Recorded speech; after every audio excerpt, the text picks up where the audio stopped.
All right, Tara, guess what? What? I'm so utterly excited about today's episode.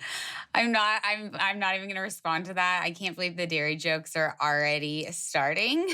Tara, utterly excited. This is great. The dairy puns are going to be so fun. Yes, there's going to be a lot of dairy talk in this episode. So, Mitchell, I hope you are not lactose intolerant. I'm not lactose intolerant. Plenty of good old milk. 2% is definitely my milk of choice.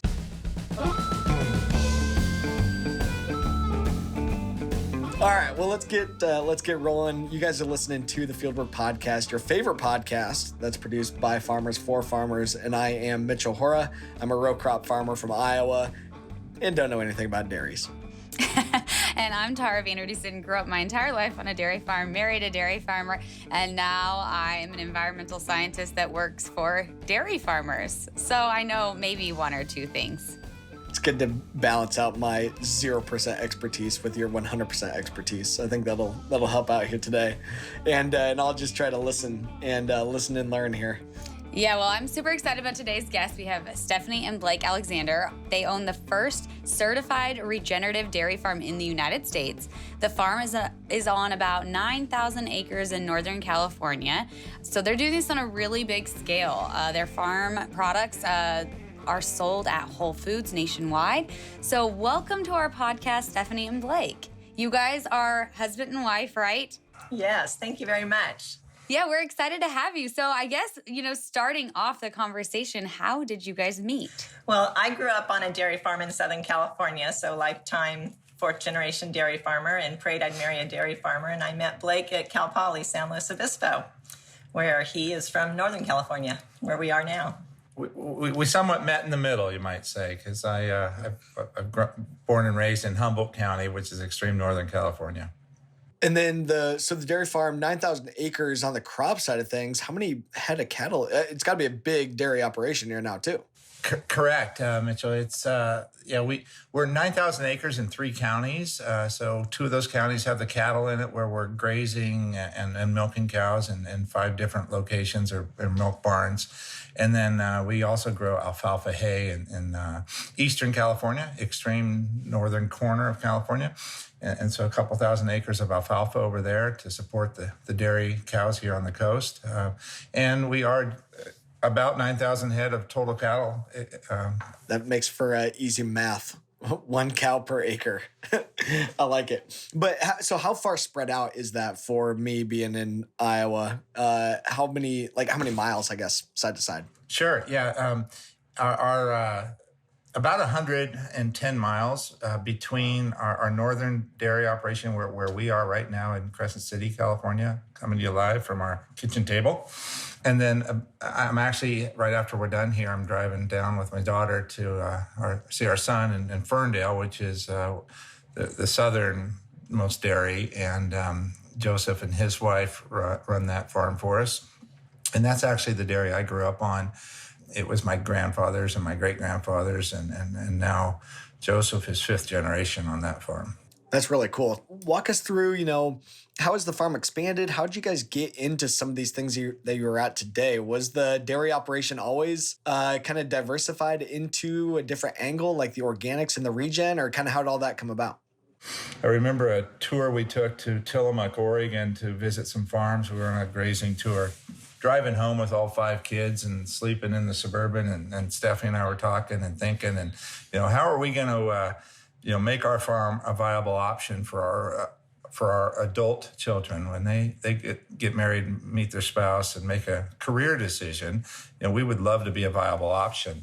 I think that's what really motivated us and led us down this path. That was kind of in the mid 90s, and by the end of the 90s, we were converting some land to organic production and started our first organic milk sales in 2001. Yeah, that is such a great point. I also loved Blake sharing about the famous dairy farmer vacation, where you pack your kids up and go visit more dairy farms. I did that from New Mexico all the way up the coast of California through Oregon and Washington when I was a kid in a single car with 4 kids. So I really took a trip down memory lane. Appreciate that. So getting back to your dairy cows though a little bit. So you're milking, I think I saw in the notes that you're milking about 4,000 and you have 5 barns. Is it pretty evenly split? Like, how did you end up, I guess, with with the 5 barns? Did you build any, or was it things that just like were, did they come up for lease or sale and you were like, this is the next spot for us? Correct. Lease or for sale. And it just happened. It's not like we sat down and set goals and made game plans. It's like neighbors retire and sell out and the land's right there and we could use it. And there wasn't a lot of competition for land over the last 25 years in this part of the country. And so it just kept happening. So you guys, you went on this trip. And evidently now we're going to have to find a coin name for that trip there, Tara. I didn't know that this was like a thing, This is the cultural differences I'm going to have to pick up on, So that's in my notes. Dairy farmers pack up everybody and the vacations to go see another dairy farm. So you guys did that and said, okay, organic is a route that we want to go to. But, how many acres was it on at the beginning and how has that progressed? We just started with a dairy that was across the river from us that we had just acquired, and we basically remodeled that milk barn on a credit card back when credit cards were available real cheap and we had room to do it, and remodeled an old milk barn and started milking organic cows there. It took a year or two to transition because you just didn't know what you were doing, and you call people and who knows how to do something organically and how do you do this and how do you raise your calves. So it was a process, and then we went through the process of getting all of our land certified.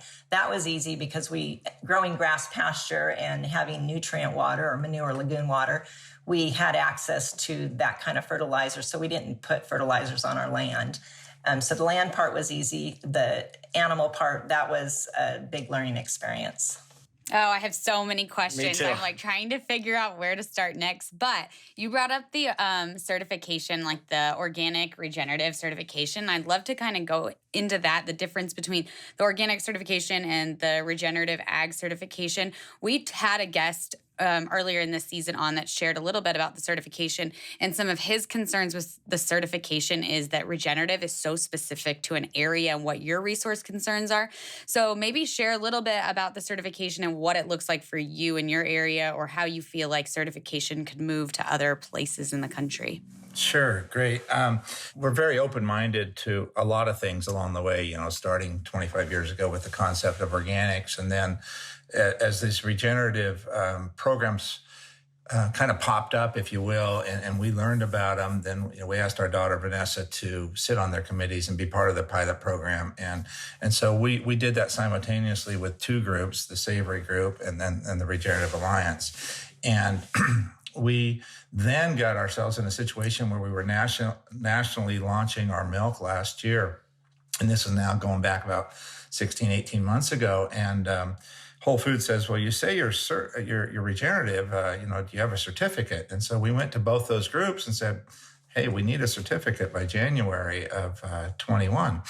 And they said, okay, we could probably make that happen. And so we asked, we got it. And so there, boom, we were the very first certified farm for both groups.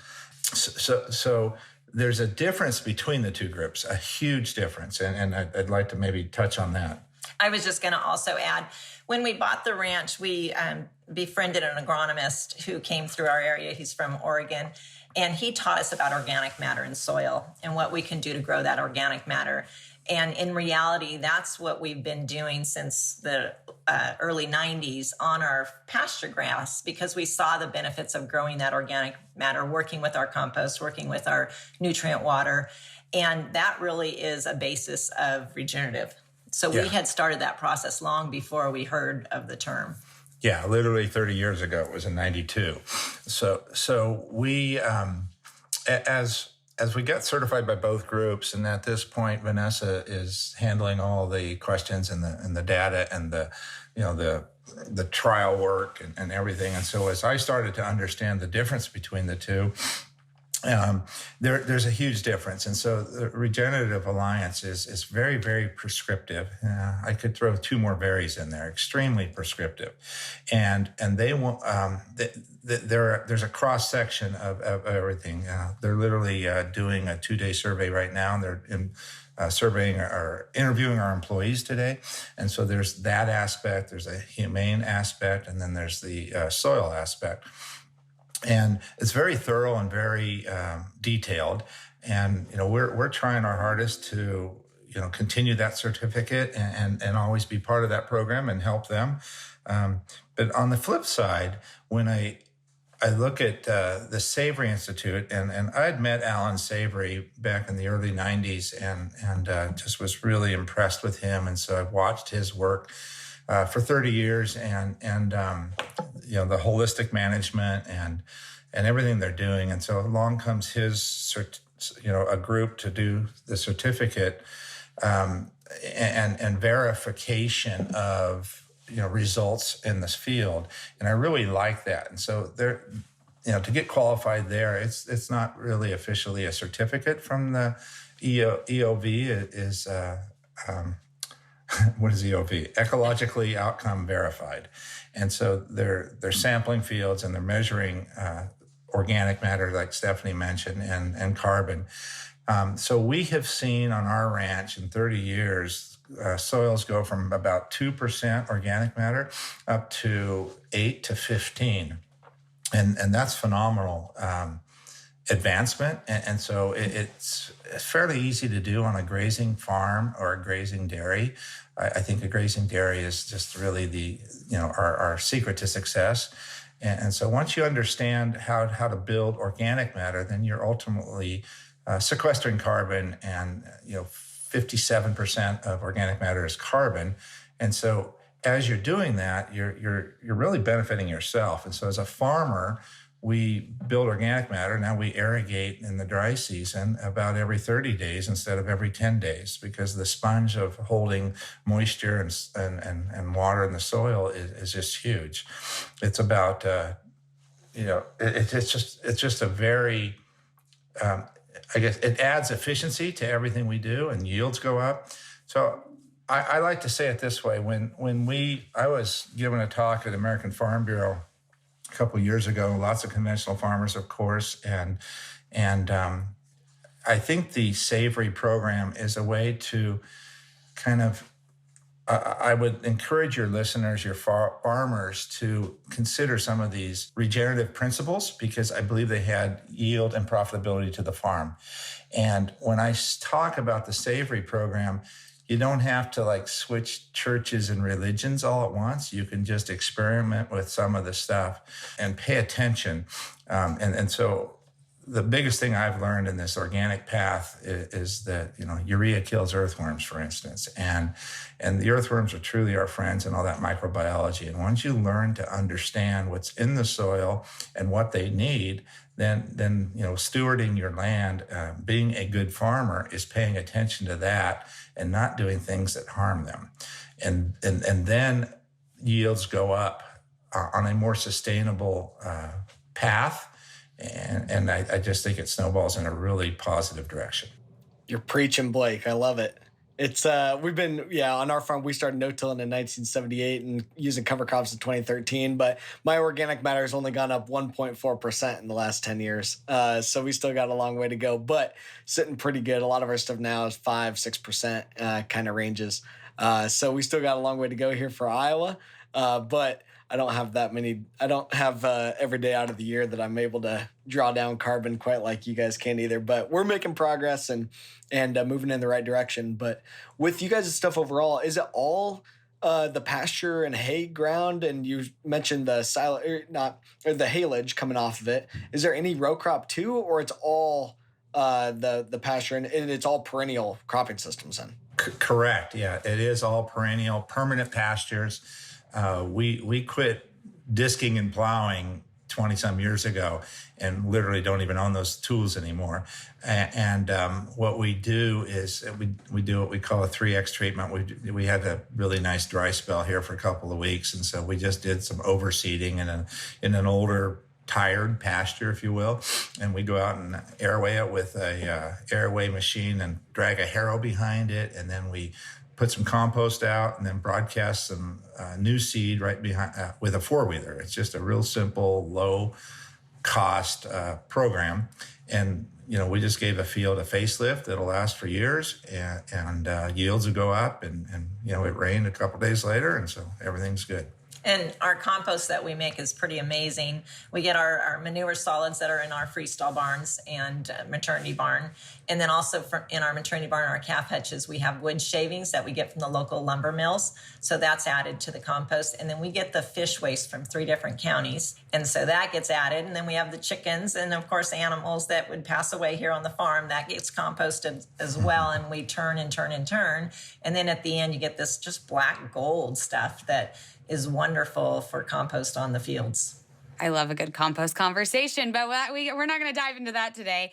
But I want to go back to a little bit of what you said about the certification with Savory. I'm saying the name right? And then what Mitchell said about, differences. Like when I hear you talking, I'm like, oh, wow, I'm so excited.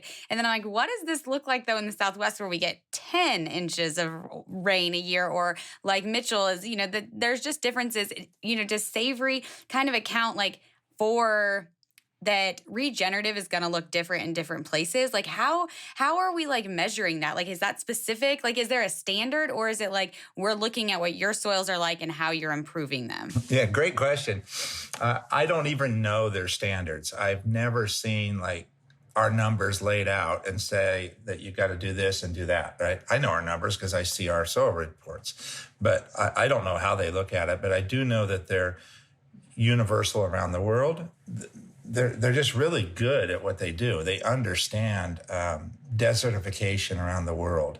And so all of this regenerative movement is kind of in response to soils and climates becoming more brittle because we've lost maybe rainforest effect. We've lost, just the moisture in the ground going from the ground to the sky, up and down all the time.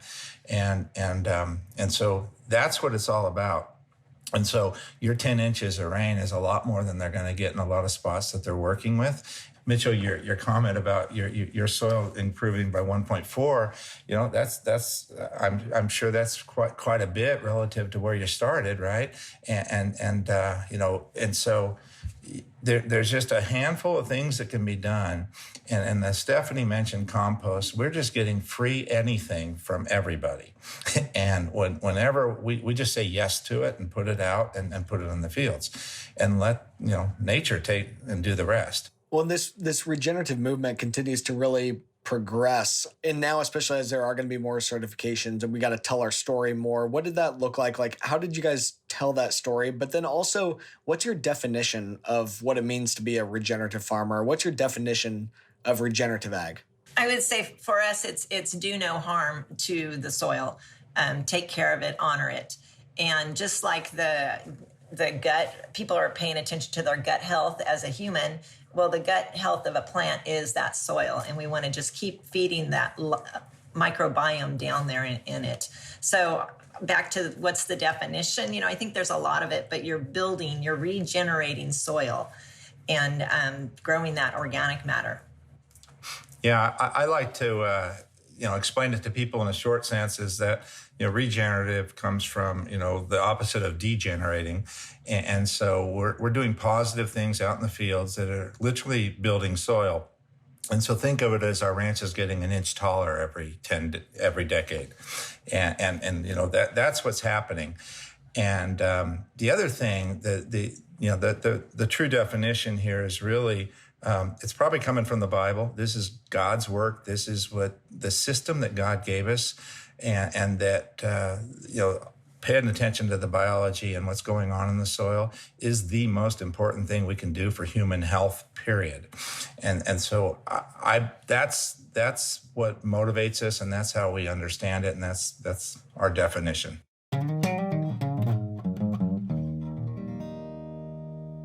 We are going to take a quick break, and we will be back in just a minute.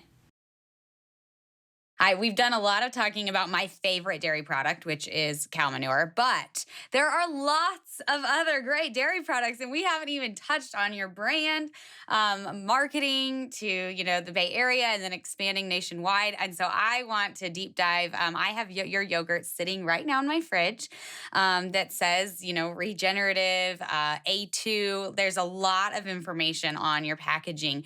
So maybe just share a little bit about your brand, what you guys put out there, and what all that entails. Well, we just kept producing our milk, and when we went organic and being grass-based, we looked to New Zealand for our genetics back then.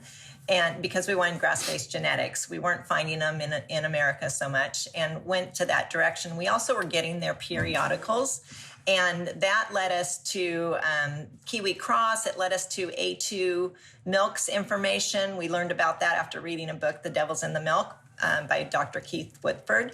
Taught us all about A2. When our creameries we were selling our milk to didn't want to do anything in the A2 world, we decided to launch our brand in 2017, and had a couple people that came from Whole Foods that also talked to us and encouraged us to do that. So they came and worked for us and kind of guide us through the process. And now it's been 5 years, and we are nationwide with our milk. But we started with our own bottle, our own mold, and our flagship product is a 6% milk. It sells on the West Coast. Mitchell, you said you drink 2%. I don't think you can handle 6%. I didn't even know that 6%, 4% milk was a thing, to be completely honest. Like, I thought it was whole, 2%, 1% skim. That's it. Like, that's all that I see on our shelves around here. But the 6% didn't exist. That's absolutely something we came up with. We had to change legislation in California so that we could call it milk. Because they wanted to call it cream or half and half or something weird. And so, I think the real answer to your question, Tara, is we set out to do something nutritionally that wasn't being done in the dairy case. We wanted to kind of give consumers the opportunity to buy something extremely unique and what was good for them. And as we learned the nutrition side, then we clearly understand that comes in the fat. And the grass goodness comes in the fat. It's the CLAs, the conjugated linolenic acid in the fat. It's the omega-6 to 3 ratio that gets healthier. And it truly becomes better for you and more filling. And Stephanie can follow up on the nutrition side. But that was the goal of our brand, and it has really served us well. So after we went organic, and of course we went on vacations to the Midwest to learn how to become organic farmers, because that's what dairy farmers do, Mitchell. And then we went to Acres USA conferences, and where we met a lot of other dairy folks and agriculture folks, but also the keynote speakers were doctors making a difference in people's lives by teaching them to go to the farm instead of the pharmacy. And this was 20 years ago. So hook, line, and sinker, as a mother with 5 little kids, and I also worried about and took care of calves, I became this nutrient-dense foodie mom and started making my own bone broth, my own soups, and really paying attention and learning about old-fashioned ancestral eating. And it all comes back to whole milk, real meat, and all the goodness, the way God made food, and what keeps people healthy for thousands and thousands of years, and what did millions and millions of people eat and sustain themselves and have wonderful health. And that's what we do here as dairy farmers, is grow that type of product. I don't know where we want to go next with this, Mitchell. Like, I'm interested in the A2 part. I'm also interested in the marketing, how you got started marketing your product there locally. Mitchell, you take the next question. Yeah, let's hit on A2, because I'm like, I don't even know what the heck that is. And as you guys are finding out, like, this is not necessarily something I'm paying attention to. Should people be paying attention to A2? And explain what the heck we're even talking about there. I will say I gave him some background information last Tara night. tried to teach me. Tara tried to teach me, but I'm with you, Blake. I'm just a farmer, and I'm like, I don't know. I don't know what you're talking about. Well, A2 is the digestible protein in dairy. So historically, all dairy was A2. Mammals are A2. Breast milk is A2. Goat milk is A2. And when we came across The Devil's in the Milk book and learned that goat milk is A2, but cow's milk has A1 component in it. Most cows in America are modern breeds. And when you know that there's people that can drink goat milk, but they couldn't drink dairy milk, that was a aha moment for me. And when we learned about this in 2007.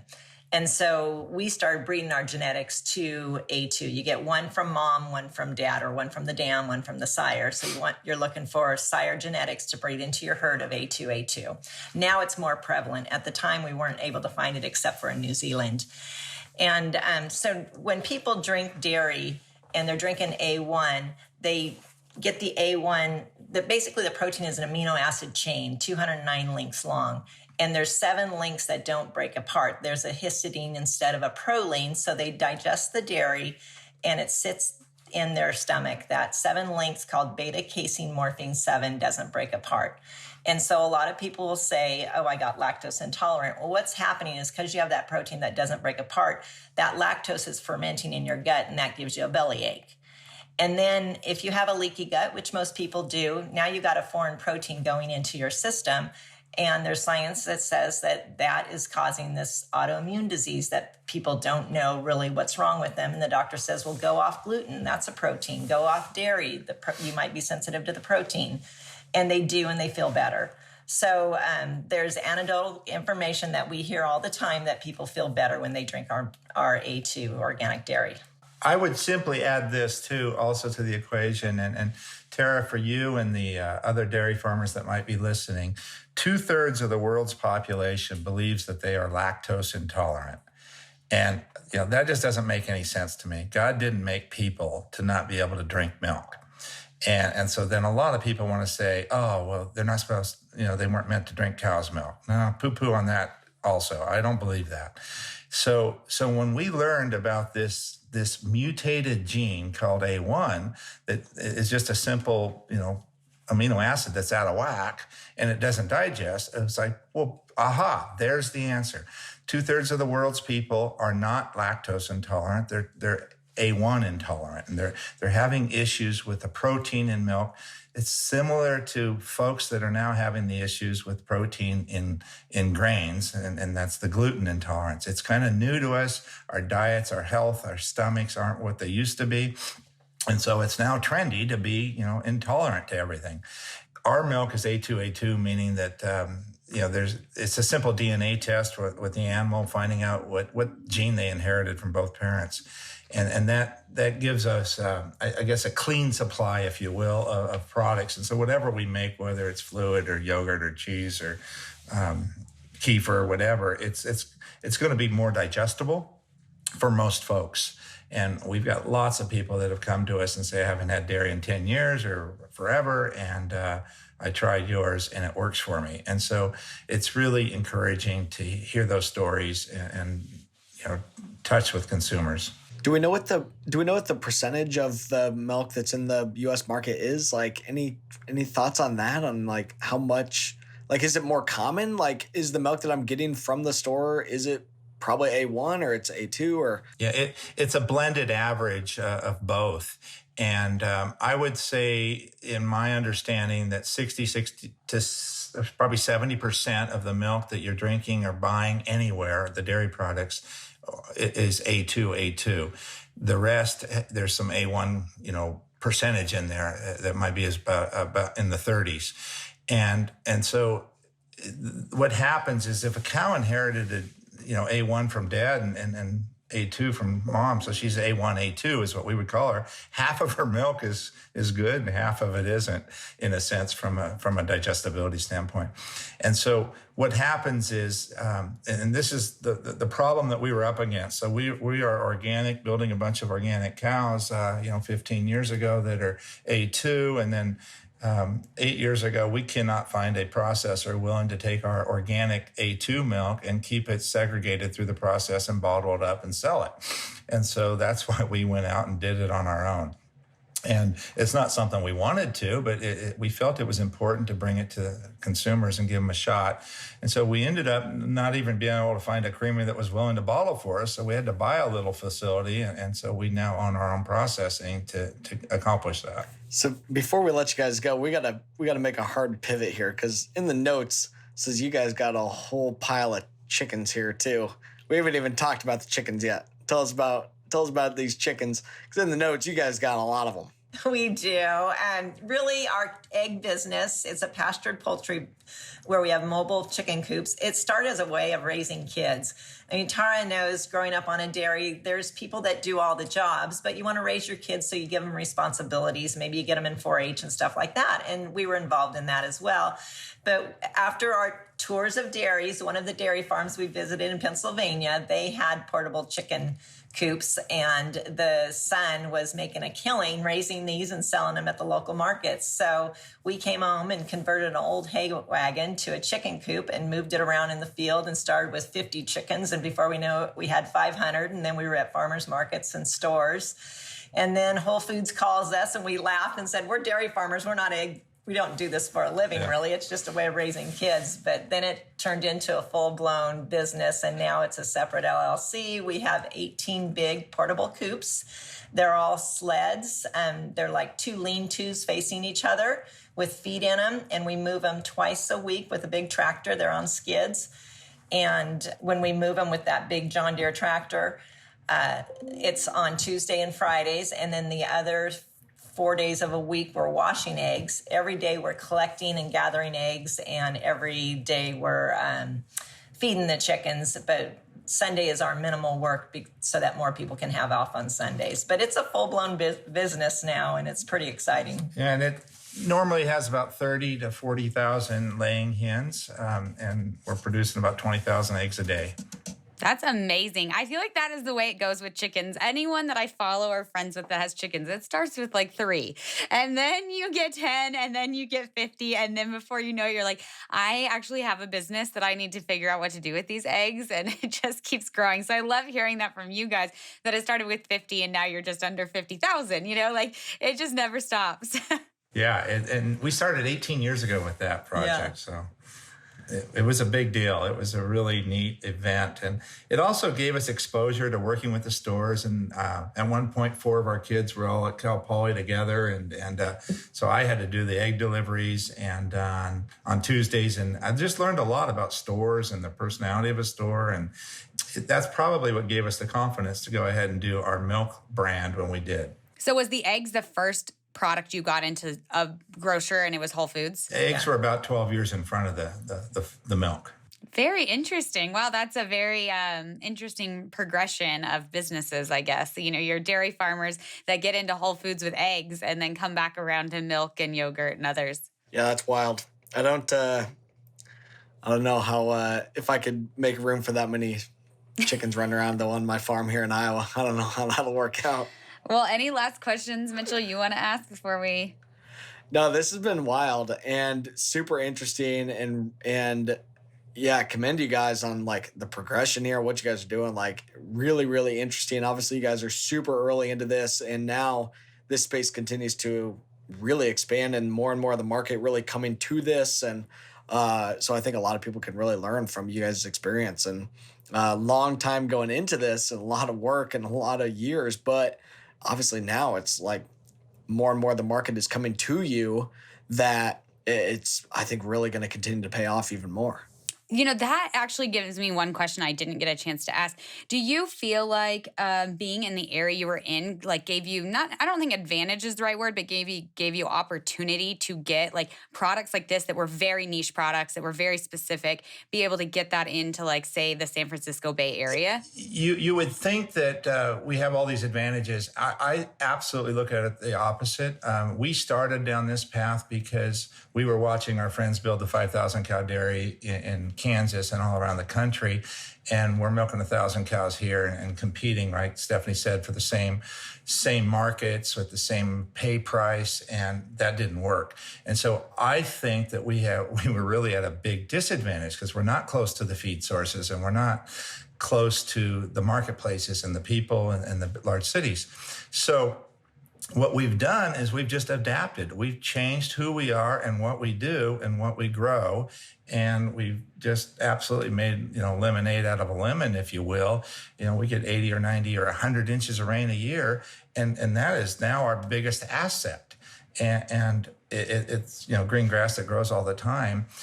It's not easy dairying where we're at. It is absolutely not easy. We tend to make it look easy from a distance, and it's not. It's very difficult, and we work at it. So yeah, and what we've tried to convince our neighbors of through the years by bringing speakers into the area, that our area where we live is very conducive to organics on the North Coast, whether it's from North Bay in San Francisco to, the Washington Canada border, where you can grow green grass. Is the best answer is go organic, because that is an area that's conducive. And we were early on that journey, and we keep trying and trying. I mean, before we went organic, our cows were locked up. We did the 3 times a day milking and all that, we listened to everything we learned at Cal Poly in high yield agriculture, trying to survive, and knew that wasn't a viable future living at this location. So we had to adapt. And as Stephanie says, go organic, I would substitute the concept for get paid twice as much for your product and then rethink everything. That's exactly what we did.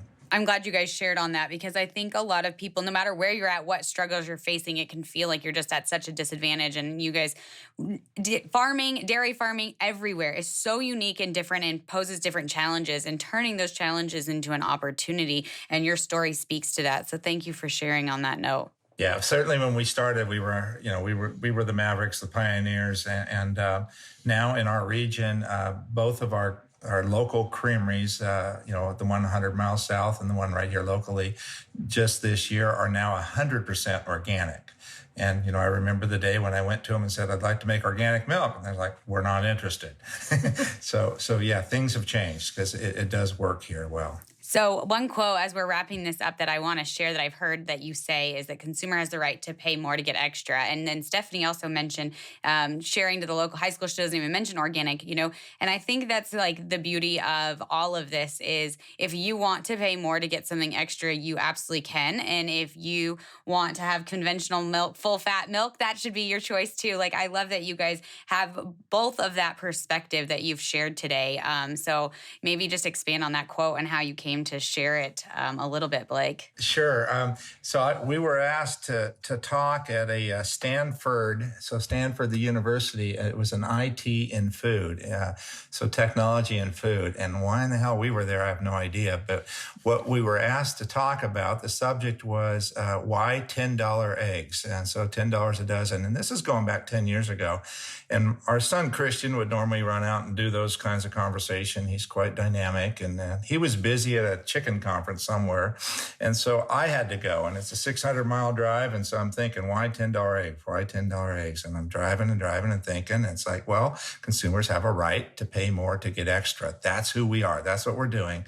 And the pricing is trying to reflect the value and the cost of what we do or what we go through with our authentic chicken and egg program. And it's exactly the same now with our dairy and our cows. We're getting a lot less production, both at the chickens and the cows, than the industry does. And that's a problem when the banker's here last week.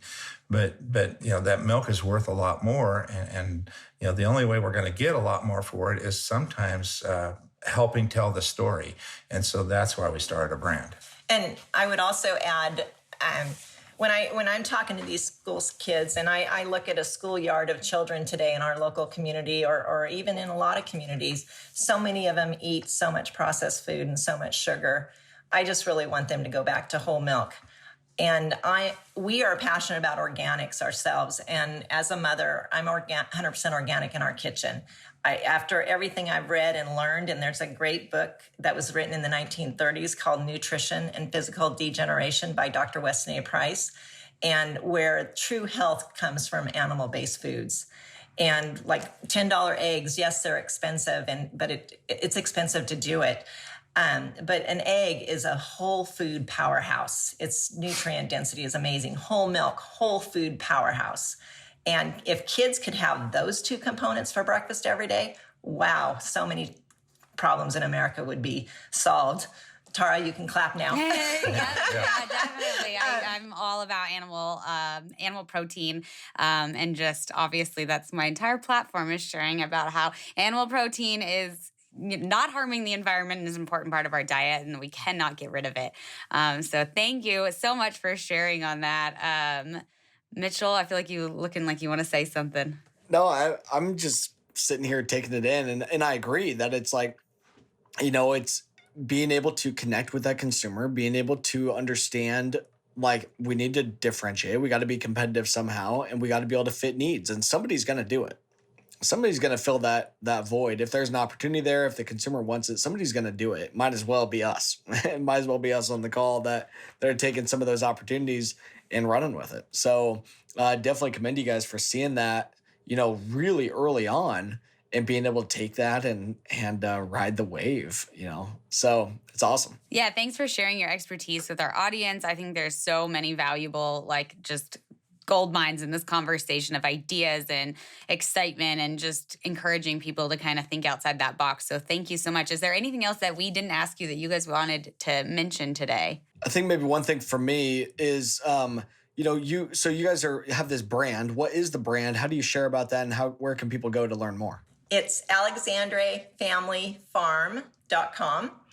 And then Mitchell, to end with your pun, growing up on a dairy, I loved a T-shirt we used to wear, and on the back side it said "See Udder Side," and on the front side it said "Milk. It does a body good." That's awesome. On that line, I got to share one. I grew up in Humboldt County, where there was a lot of marijuana grown back illegally for decades.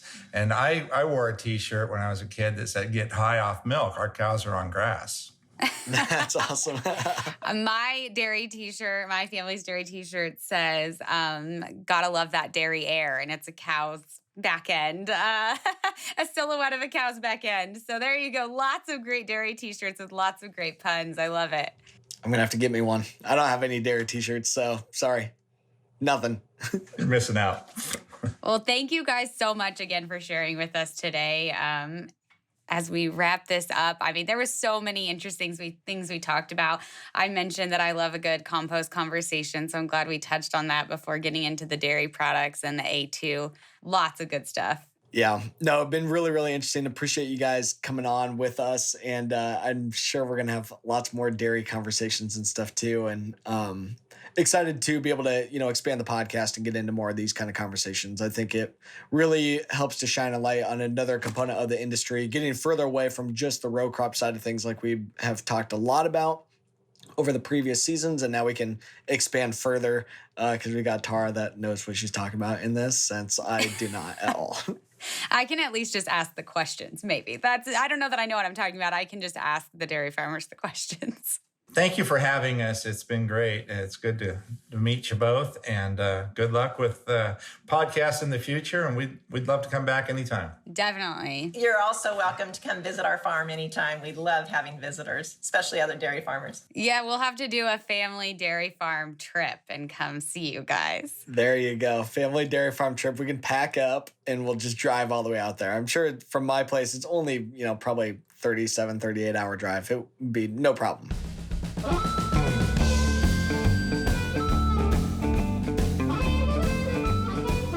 Well, that's it for Fieldwork today. Our show is produced by Todd Melby with lots of great help from Anna Canny. Thanks to Kristen Schmidt, who runs our social media, and to Lauren Humpert, who is our project coordinator. Thanks to all the technical directors at American Public Media who help us record and mix the show. And be sure to check us out on social media. We're at Fieldwork Talk on all the usual channels. And we'd love it if you wrote us a review to help other people find us too. And give us a call with your comments, your questions. We love hearing from you. The call-in number is 651-228-4810. Again, 651-228-4810.